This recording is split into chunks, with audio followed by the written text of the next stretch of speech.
Headline shock! US GDP figure just comes in Bitcoin. Tumbles down 1.3% after a powerful day yesterday. We are now in trouble here, guys. Remember, yesterday's powerful candle was great. But I said in the video yesterday, we've got to use this as an opportunity to get back above our daily EMA ribbon. And you can see now, we're opening up here today with a red candlestick. The GDP figure was revised down from 2.4% down to 2.1%. So the growth from the previous quarter was just an extra 0.1. Now, this was always going to be a Goldilocks figure. Remember, if GDP comes in too hot, the argument about inflation going rampant and rearing its head again starts to come back into play, which therefore gives the idea that Jerome Powell could do another rate hike and increase that probability of that happening. If the GDP came in too low, like it came in at 1.8, 1.7, those kind of readings, then people get worried that the economy is slowing down. So you're never going to win completely with this figure. But it was revised quite significantly down from 2.4 to 2.1, showing less growth than expected. So currently, markets are using that as an opportunity here to fall to the downside. We can see traditional markets are reacting the same. They're kind of flat here on the day, despite having a very powerful day yesterday. Remember, NASDAQ rocketed up 1.74%.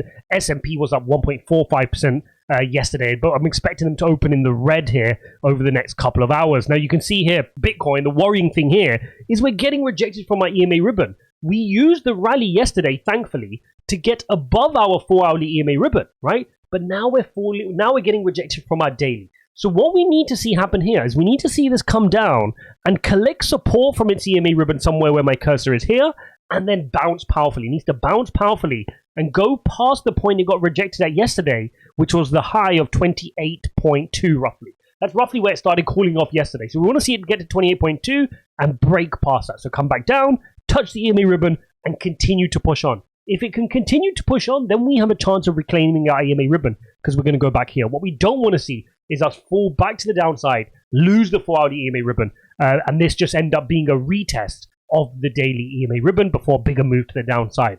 Now, why was the move yesterday? Because of Grayscale, of course, winning their case against the SEC, right? That therefore led a bunch of people to get excited, a lot of speculation in the market that the spot ETF could be approved. And look, likely, we are closer now to getting the spot ETF approved, right? Whether you listen to some of the famous asset managers, they all expect the BlackRock ETF and many others, therefore, afterwards, to now be approved.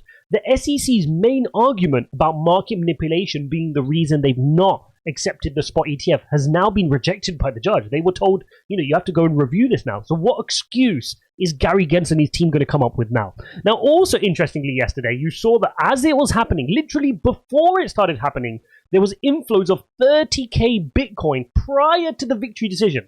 And I wanted to share this with you guys just to remind you that when you're trading or investing, you have the cards stacked against you. It's hard. When I was in traditional finance, I saw the other side of this.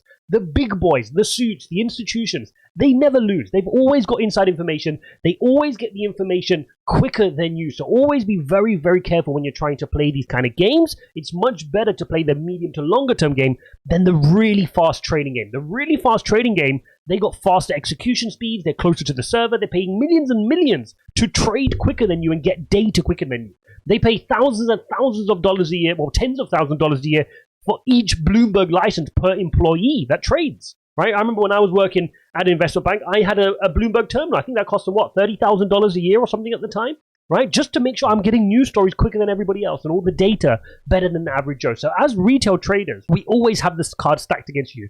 But if you do want to leg up, ijaz.uk/TA, you can learn all the TA that I learned over the last 10 years from TradFi, and I've put it all into one easy to watch through education program for you guys to take charge of. Again, the only TA course I'm offering. All future lectures will be added at no further charge, but the price will go up. I will put the price up, guys, as it has more and more lectures and it gets more and more stacked. I can't be offering it for the same price. Okay, so now what do we need to pay attention to? Well, we know this is the EMA problem, right? The other big problem we have is the weekly EMA ribbon, right? If we're just going to cool off here and spend the rest of the week here, this is going to be a little bit of a problem because we can lose steam and start to fall again. So I don't want to see that happening where we just get rejected and start to tumble. Remember, my main fear here right now is the big M pattern that's playing out. If I just bring out the lines again, the M pattern is what I want you guys to be very, very cautious of, is this pattern breaking down to the downside.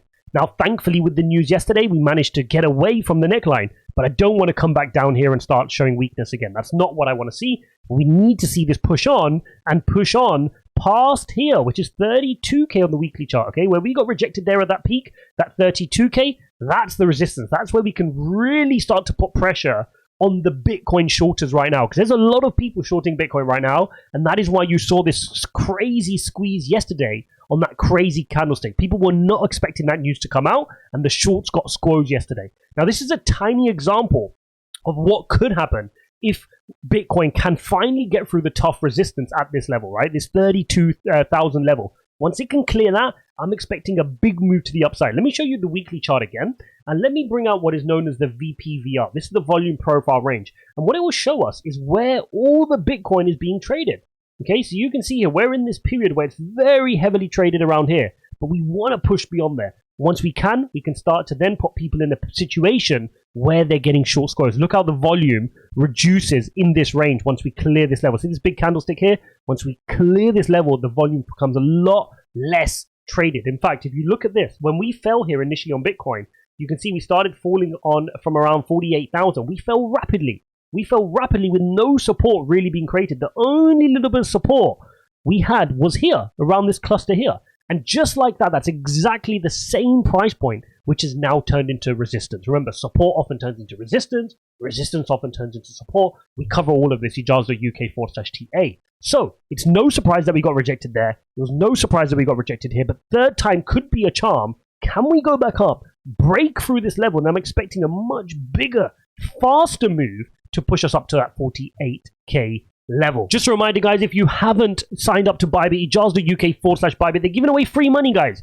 You deposit $100 of any crypto, and you're going to get 25 USDT right away, which you can withdraw. You can do whatever you want with it. Even if you've already got a Bybit account, just set up another one with another email address. It takes a few minutes. Plus, you get entered into a weekly draw, iPhone, monitor, some other cool stuff.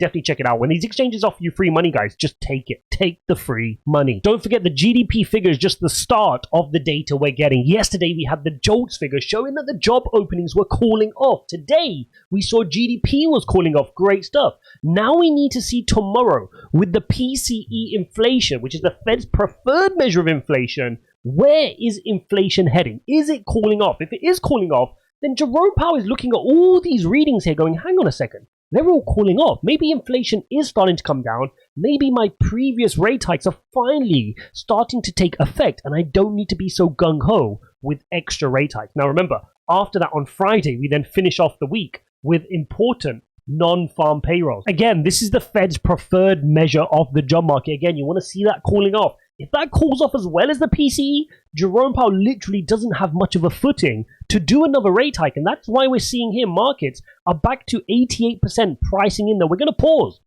On September the 20th for the next FOMC meeting, which is in 20 days' time, roughly, the market is very heavily here pricing in a pause. But if any of these data points come in too hot, you can see that the market will start to price in more pain in the market, more red, and therefore price in a 25 base point rate hike at the next meeting. Currently, that is not being priced in, okay? If the market decides to price that in, expect to see more moving to the downside.